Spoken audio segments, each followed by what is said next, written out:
Hello friends, welcome to my channel and thanks for watching this video. So we have ended with one more very important, interesting and rather up moving or uptrending week on the Wall Street, where the index or main indices across, you can clearly see four major indices have swelled up because of the economic data points.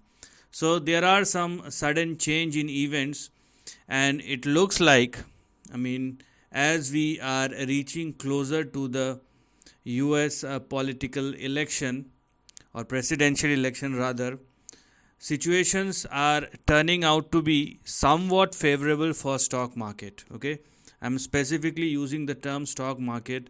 Do not directly or indirectly coincide that with the economy or with the politics or with economic data points or the society. Okay, I'm specifically talking about the stock market. And we have seen the sentiments have actually targeted all the major indices, and we have seen bigger moves over here. So let us discuss about all that thing happened on the Wall Street last week, and last Friday was actually very interesting, and what is going to probably happen in the upcoming week. So let us start with the first major index we have in front of us, and that will be the price chart of Dow Jones index. Now when we are looking at the current price move of Dow Jones, I mean, it has actually moved quite a lot, and the interesting thing over here is this particular breakout. I mean, we have seen last week where Dow Jones, or what we can say, all the major indices uh, were in a consolidated to downside phase, but with the very current move we have seen has actually changed the sentiment in the near term. And because at the end of the week Dow Jones is now trading and sustaining above 39,920 and 40,100 or 150, so an upside is resuming once again, or has already resumed once again. That is what is clearly visible as far as Dow Jones Industrials or DJI is concerned. And the next potential move, the way the trend is indicating, so this is what we have here as far as the next potential move is concerned. So this is the lower end of the range, and what lies ahead as far as the uptrend is concerned looks something like this. So this is what we have here as far as the upper end of the range is concerned, right? So here we are now looking at the current range of Dow Jones, and if it continues to trade and sustain above 40,150, you will see a move in between 44,000 and 45,500. Now sustainability above 40,100 or 40,150 is mandatory for this. Now let's go and check out the price move of NASDAQ, and this is what we have here. It is not clear that this current phase is a pause or it is over, because the market is changing its phase. Anyways, it is very near to the support level, so let's go with that, and then we will see how this trend will shift, if there is any shift, because there are two things that may probably happen. So these two lines represent the range we have in front of us. Now this is what we have here. Now for Dow Jones, it is very clear that index is moving higher, but it is not the same for the NASDAQ. Why? Because if NASDAQ started taking support at or near 17,000, then it may again swing back towards 19,000 or 19,700. This will be the range which we're gonna look at. But as soon as it falls below 17,000, the next range that will open up for NASDAQ may push NASDAQ in between 14,870 and 15,400. Okay, so there are two scenarios. If it sustains above 17,000, 17,026, then you will see an upside. But If it falls below this line, then the downside will extend. So there is a dilemma, and you have to be very specific while choosing any instrument, be it index or be it stock, because right now there is a clear shift and individuality we have seen as far as the overall trend or index is concerned.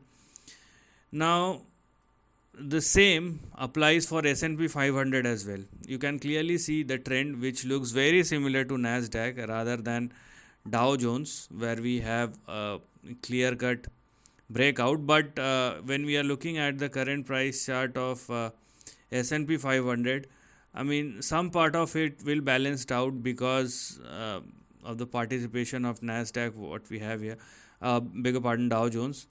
So here we are. So in this case, what we are going to look at, if S&P 500, so I am using this part as a support for the time being, although there is no such base, but anyways, so this is what we have here.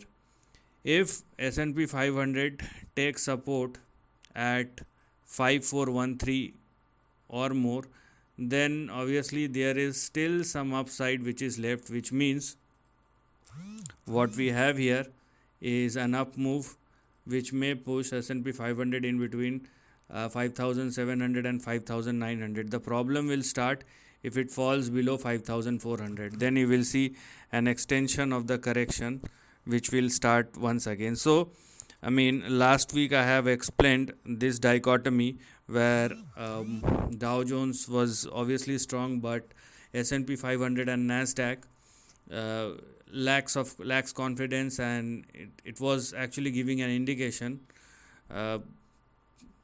and it will be on the downside, but because of the current data points, you have to acknowledge the immediate support, and if it does not work out, then obviously the same trend will follow. But if it does work out, then obviously you have to wait and watch. So please use the current low as the final low for the time being, and if there is an upside, there will be some sudden change in the events, but if it does not, then obviously downtrend will continue. So different things are happening. Now one more thing that is supporting this current up move is dollar index, because dollar index is indicating a downside. So this is, you can clearly see the range in between which the price chart of dollar is moving, and this is a clear indication 1 2 3, and this is the fourth move. Most probably there will be a fifth move, and thereafter you will see the crash. So this is something which is very much clear as far as the current price chart of dollar index is concerned. So it is on its way to correct, and you will find your next big support in as far as dollar index is concerned, somewhere in between 102.15 and 102.43. so this is what we have here as far as the next big support is concerned, or basically this is a range. It is actually in between 102.1 and 102.4, and then you will see a final move before it actually started collapsing down. So this is what the current trend is indicating. We will see how things will evolve.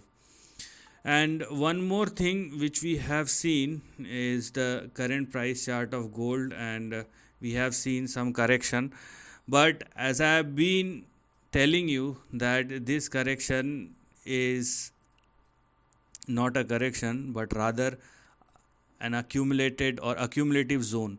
So if you are somebody who is in gold or who is advocating for gold as an investment opportunity, then obviously you will take this opportunity or this consolidation, which may continue, let's say, for the next 1 or 2 months, but once it's over, you will see the next leg, and obviously it will be on the upside.